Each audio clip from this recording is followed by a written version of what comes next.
In this quick tutorial, I will show you how you can change the battery in your Scion TC key fob at home. This device here was used between 2011 and 2016, and it takes just one CR1632 battery to run. So let me show you how to do this. It's really easy. The first step is to turn to the side. You can see there's this little button that says push. You're going to push on the top half of that button, and it will stick out like that. Hold that down, remove the internal key. Now you can set that to the side. Here we have the keyhole, and right there's a little indentation in the plastic. Take a flathead screwdriver, insert it into that indentation, hold your device, hold the flathead firmly and twist, kind of turn like a key until this thing is coming apart, and you can just open it with your fingers like that.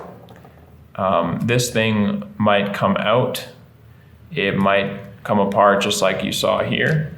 Either way, the process is the same. I'll show you just in case this thing falls out. I'll show you how to put it all together at the end. Otherwise, just skip this step and just follow along. You will want to hold this from the sides. You don't want to damage any of the components on the circuit board there, so just hold it on the sides of the plastic. And we are now going to look to the top, this little opening here.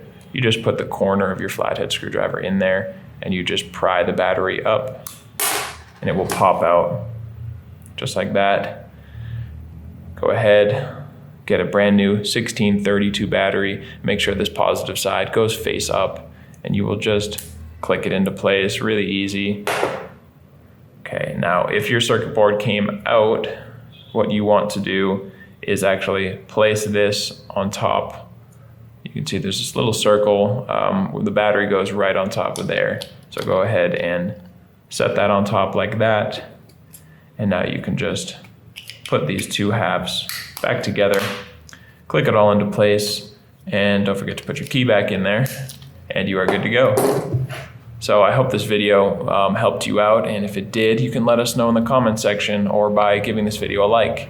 And if you ever need help changing a battery for any of your key fobs, no matter what make or model you have, you can check out the rest of our tutorials here on YouTube or visit us at fobbattery.com.